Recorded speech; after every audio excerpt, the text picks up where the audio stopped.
يعني ايه ترامب يطلع فجأة يقول مش راضي عن اسرائيل ويطلب منهم كمان يرجعوا الطيارين وما يضربوش ايران بعد ما وقفوا اطلاق النار؟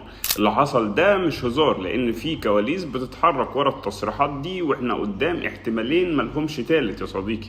الاحتمال الاول طبعا ان ترامب فعلا عايز يوقف الحرب وبيحاول يضغط على اسرائيل، بس المشكلة انهم غالبا مش ناويين يسمعوا له.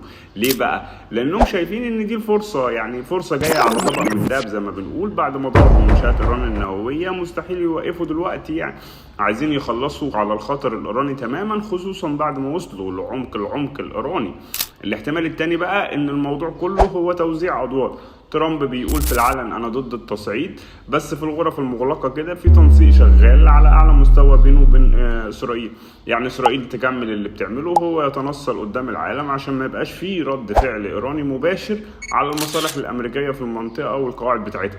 فاحنا دلوقتي في لحظه اختبار، يا اما اسرائيل فعلا هتستفرد بالمشهد وتضرب مره تاني، يا اما كل اللي حصل كان تهويش مدروس، وهنشوف طبعا تهدئة مش حقيقية لكن مؤقتة طبعا. فتابع الأحداث كويس يا صديقي، لأن اللي جاي هو اللي هيقول إحنا كنا في أنهي سيناريو بالظبط.